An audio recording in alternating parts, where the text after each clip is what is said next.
রুটি পরোটার সাথে সার্ভ করার জন্য একটা অনবদ্য রেসিপি হচ্ছে চিকেন ভর্তা। রেসিপিটা খুব একটা বেশি স্পাইসিও হয় না, আর বাচ্চা থেকে বড় সকলেরই খুবই পছন্দের রেসিপি। তাহলে আর দেরি না করে চটপট রেসিপিটা দেখে নেওয়া যাক।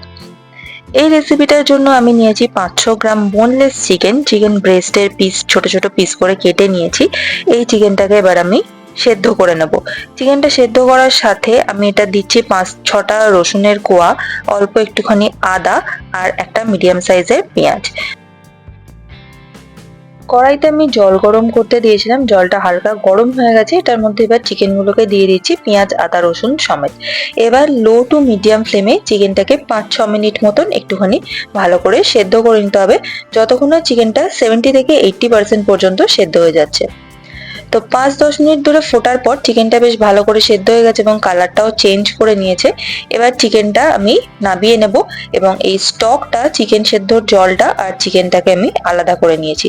এই স্টকটা কিন্তু ফেলে দেওয়া যাবে না, এই স্টকটার মধ্যে সমস্ত ফ্লেভার রয়েছে, এইটা দিয়েই পুরো রেসিপিটা তৈরি হবে। আর চিকেনগুলোকে একটুখানি সামান্য ঠান্ডা করে এইভাবে হাতে করে আমি ছাড়িয়ে নিয়েছি। এবার রেসিপিতে আসা যাক। কড়াইতে দিয়ে দিচ্ছি সাদা তেল। তেলটা ভালো করে গরম হয়ে গেলে ফোড়নে দিয়ে দেবো গোটা গরম মশলা, আর তারপর দিয়ে দেবো পেঁয়াজ বাটা। 3টে মিডিয়াম সাইজের পেঁয়াজ খুব ভালো করে পেস্ট করে নিয়েছি, আর পেঁয়াজটাকেও ভালো করে ভেজে নিতে হবে। কিছুক্ষণ ভাজার পর পেঁয়াজটা যখন এইরকম কালারটা একটু চেঞ্জ হয়ে যাবে, তখন এটার মধ্যে দিয়ে দেবো 2 চামচ রসুন বাটা, 1.5 চামচ আদা বাটা। আদা রসুনটাও পেঁয়াজের সাথে ভালো করে ভেজে নিতে হবে, যতক্ষণ না আদা রসুনের কাঁচা গন্ধটা চলে যাচ্ছে। 3-4 মিনিট ধরে ভাজার পর পেঁয়াজ আদা রসুনের কালারটা সম্পূর্ণ যখন চেঞ্জ হয়ে যাবে, তখন এটার মধ্যে দিয়ে দিতে হবে একটা মিডিয়াম সাইজের টমেটো বাটা। টমেটোটাকেও ভালো করে ভেজে নেব। তারপর এটার মধ্যে দিয়ে দেবো স্বাদ মতন নুন, সামান্য একটুখানি চিনি টেস্টটাকে ব্যালেন্স করার জন্য, লঙ্কার গুঁড়ো, আর দিয়ে দিচ্ছি 1/2 চামচ ধনে গুঁড়ো, 1/2 চামচ জিরে গুঁড়ো, আর দিয়ে দেবো 1/2 চামচ কাশ্মীরি রেড চিলি পাউডার কালারের জন্য। খুব ভালো করে মশলাটাকে এবার কষিয়ে নিতে হবে। মশলাটা নিচে থেকে যদি লেগে যায়, একটুখানি বেশি শুকনো মনে হয়, তাহলে এই পর্যায়ে অল্প করে একটুখানি স্টক অ্যাড করে দিতে হবে। চিকেন সেদ্ধ করা যে জলটা আলাদা করে রেখেছিলাম, সেখান থেকে আমি 2 হাতা মতন দিয়ে দিলাম। এই অল্প অল্প করে স্টক দিয়ে মশলাটাকে খুব ভালো করে কষিয়ে নিতে হবে, যতক্ষণ না মশলা থেকে তেল বেরোচ্ছে।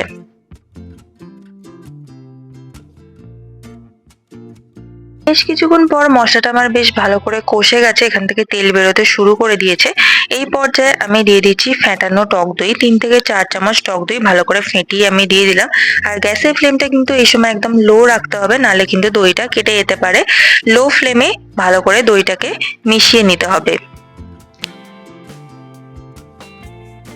দইটা ভালো করে মশলার সাথে মিশে গেলে এটার মধ্যে অ্যাড করে দিচ্ছি আমি চিকেন। অল্প করে একটুখানি স্টক অ্যাড করব, আর চিকেনটাকে মশলার সাথে খুব ভালো করে কষিয়ে নিতে হবে। অনেক জায়গায় চিকেন ভর্তা কিন্তু এইভাবে শ্রেড করে ব্যবহার করা হয় না চিকেনটাকে। চিকেন কিমা বা ছোট ছোট টুকরো করে চিকেনটাকে ব্যবহার করা হয়, কিন্তু এইভাবে চিকেনটাকে সেদ্ধ করে তারপর শ্রেড করে নিয়ে ব্যবহার করলে চিকেনটার সাথে মশলার একদম ভালোভাবে মিশে যায় এবং টেস্টটা একটু বেশি ভালো হয়। আর এইভাবে চিকেনটাকে ব্যবহার করলে আলাদা করে কিন্তু কাজু বাটা দিয়ে গ্রেভিটাকে বেশি রিচ বানানোর প্রয়োজন হয় না। এইভাবেই কিন্তু চিকেন ভর্তার টেস্টটা একদম দারুণ আসে। আমি চিকেন ভর্তার রেসিপিতে কাজু বাদাম বাটা ব্যবহার করা প্রেফার করি না। আপনাদের যদি পছন্দ হয় আর একটু বেশি ক্রিমি বানাতে চান, তাহলে কিন্তু অবশ্যই এখানে কাজু বাদাম বাটা ব্যবহার করতে পারেন। চিকেনটা মশলার সাথে খুব ভালো করে কষে গেছে, তার মধ্যে এবার আমি অ্যাড করে দিয়েছি 1 কিউব একটু বাটার। বাটারটাকে খুব ভালো করে এটার মধ্যে আমি মিশিয়ে নিচ্ছি। বাটারটা কিন্তু এই রেসিপিতে একদমই অপশনাল, ইচ্ছা হলে কিন্তু স্কিপ করাই যায়। কিন্তু বাটারের যে ফ্লেভারটা এই রেসিপির সাথে আমার পার্সোনালি খুবই পছন্দের। আপনাদের পছন্দের কিনা সেটা আমাকে অবশ্যই কমেন্ট করে জানান। বাটারটা ভালো করে মিশিয়ে নিয়ে গ্রেভির জন্য দিয়ে দিয়েছি আরো 1.5 কাপ মতন চিকেন স্টক। খুব ভালো করে এটাকে মিশিয়ে নেব, তারপর ঢাকা দিয়ে এটাকে 5 মিনিটের জন্য লো ফ্লেমে ছেড়ে দেবো।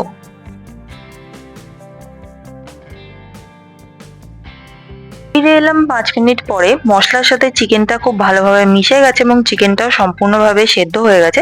দিয়ে দিলাম একটুখানি গরম মশলার গুঁড়ো, আর দিয়ে দেবো কসুরি মেথি, যেটা ছাড়া কিন্তু এই রেসিপিটা একদম ইনকমপ্লিট। ভালো করে হাতে করে এইভাবে রাব করে দিয়ে দেবো, যাতে ফ্লেভারটা একদম আরো বেশি ভালোভাবে এনহ্যান্স হয়। আর একবার ভালো করে মিশিয়ে নেব, আর যে গ্রেভিটা যেটা এক্সট্রা রয়েছে সেই গ্রেভিটাকেও একটুখানি মেরে নেব, একটুখানি শুকনো শুকনো গা মাখা মতন করে নেব। আর শেষে অ্যাড করে দেব ফ্রেশ ক্রিম, 3 থেকে 4 চামচ ফ্রেশ ক্রিম দিয়ে দিতে হবে। আর ফ্রেশ ক্রিম না থাকলে দুধের সরও কিন্তু এখানে ব্যবহার করা যায়। ভালো করে একটুখানি মিশিয়ে নেব, তাহলেই কিন্তু এই রেসিপিটা রেডি হয়ে যাবে সার্ভ করার জন্য। গরম গরম রুটি, পরোটা, রুমালি বা তন্দুরির সাথে কিন্তু এই রেসিপিটা জাস্ট দারুণ লাগে। এই রেসিপিটা আজকে আমি সার্ভ করব রুমালি রুটির সাথে। আপনারা আপনাদের পছন্দ মতো আইটেমের সাথে এটাকে সার্ভ করতে পারেন। ভিডিওটা যদি ভালো লাগে তাহলে প্লিজ একটা লাইক করুন, শেয়ার করুন, আর আমার চ্যানেলটাকে অবশ্যই সাবস্ক্রাইব করুন এইরকমই আরো অনেক রেস্টুরেন্ট স্টাইল রেসিপি দেখার জন্য। আর রেসিপিটা ভালো না লাগলে আমাকে কমেন্টে সেটা জানান। Thanks for watching.